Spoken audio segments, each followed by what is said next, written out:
your lives, which life do you love the most, and has it been easy to balance it? What's that journey been like? This whole life is just one life because, people always look at themselves and others as, oh, this is who she is. And I think that's extremely restricting. From the time I was born, I think I believed that I didn't want to be put into a box. And fortunately, I came to a father who believed the same thing and who believed that she's here to break the norm, to break the boxes, to do everything that she wants to do. So, all of it, everything that I've done, I've really enjoyed. I've really, really enjoyed. I love dancing. I still do it in my spare time. I did not know I love writing till I started writing. And now I'm hooked to writing. It saves me from a lot, and it makes me connect to myself a lot. Acting has always been a passion. When I was 6 years old, I think I've said this in an interview, and some of you might know this. My father became judge in Bombay High Court, and the law minister and the chief justice at that time asked me, they said, "Hey, Justice Mridul's daughter, beta, what would you want to become when you grow up?" And my answer was Helen. Oh, wow. Of course, my father was extremely embarrassed about that. It was Helen G's birthday day before, and somebody put a post of her at 86 in the gym. There's a reason I wanted to be her.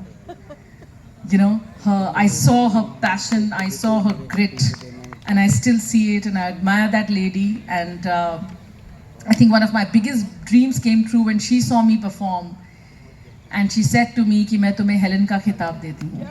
Wow, that is beautiful. That's like a full circle. That's a dream come true. That's beyond, yeah. Absolutely. So, building on that, let's talk about your acting career. You are known for playing like messy, chaotic, but really sharp, fierce, driven women, which I think that thing really stands out about you. And ever since morning, I have so many young women have come up to me and said, "Arey, Sandhya Mridul ji ka session hai, and we're so excited. Aapne Sathiya dekhi hai, and you've played so many wonderful, beautiful characters." Is there a character that stayed with you over the years? I did a film called Vaisa Bhi Hota Hai. I don't know how many people have seen that film. It was a film pretty ahead of its time. It was a film with me and Arshad Varsi. It was a comedy. It was a dark comedy. And it was done at a time where art cinema was not really being acknowledged. The Shabana Azmi phase was, the phase of that cinema that they had done was down. It was only commercial cinema. Vaisa Bhi Hota Hai, I played a cop. My character name was Agni Sinha. And I remember the director telling me that the one line for this woman is a wounded tigress. And all my life I have actually felt like that wounded tigress. Because there is so much that I want to change. And there's so much fire there. It almost to a point where I went home to my mom recently and I said, I think I'm going to change my name to Agni. Kyunki Sandhya mujhe suit nahi karta. So I think Agni Sinha is the role that from Vaisa Bhi Hota Hai. And if you've not seen that film, I really urge you to see that film. And I think it's also Arshad's finest performance. Yes, it's actually, I uncannily remember you from that film because there is a beautiful song in the film which is a big sensation over the years. It's Sajna Abhija, right? And there's Allah Ke Bande. Yeah. Which it was also Kailash's debut. So बड़ा मज़ा आता था. रोज़ shooting पे जाते थे सुबह 5 बजे. जब तक सब सेटअप हो रहा होता था हम कैलाश को बोलते थे गाओ गाओ हमारे लिए गाओ. इतना हो गया कि 1 साल बाद वो अल्लाह के बंदे चालू करता था. We used to tell him shut up. You're a hit now but we can't bear it. क्योंकि हमने इतना सुना था वो.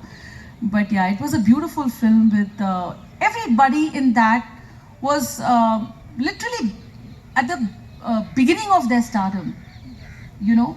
Vishal Shekhar's music and Kailash's debut. Prashant Narayanan did a brilliant job. Pratima Kazmi, all the characters, all the actors. That's cinema. And that's the kind of cinema I miss, and that's why I do so little work.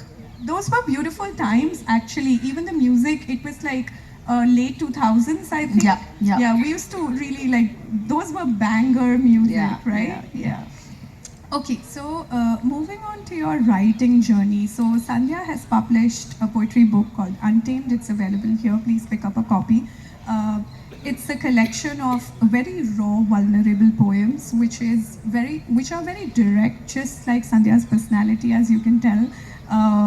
Across the stage, I'm sure she's just like that in all her interviews. She's just like that, sitting in the author's lounge in the car when we were chatting. She's absolutely like that in the book as well. So I think this is a copy which really reflects the poet truly. And as a fellow poet, I know that people write poetry not because they want to, but because they need to. So I want to know your reason as a poet, as the poet of this book. What was your reason? Why did you need to write these poems? My reason was firstly to be able to express myself in a safe place without judgment, and writing gave me that. I did not believe that I could talk to anybody about the deepest things in my heart because they just would not come out, because that's the way we are conditioned. But when you put that pen to paper, things you don't even realize come out. So that paper and that pen became my safe space, and so that is one of the first things that I wrote because of. And also because I got tired being ashamed about feeling pain, about every tear that you shed. There's a guilt, there's a shame. Oh, that makes you weak. That is not strong. The definition of strong is so misconstrued. I defy that definition of strong. It has nothing to do with shedding a tear. In fact, you need guts to shed a tear when you're sitting in front of 100 people. So for me, I just wanted to talk of the dark times. I wanted to talk of the dark emotions. I wanted to acknowledge them. Not because it spreads negativity, but because till we accept the dark and the pain and the sorrow within us, we are not going to heal, and we are going to go out and spread toxicity. And people think it's the reverse. People think talking about pain is negative. No, I wanted to take the shame away from that. There is no shame in being broken-hearted. There is no shame in feeling weak. You cannot be strong every day. And being strong does not mean just one thing.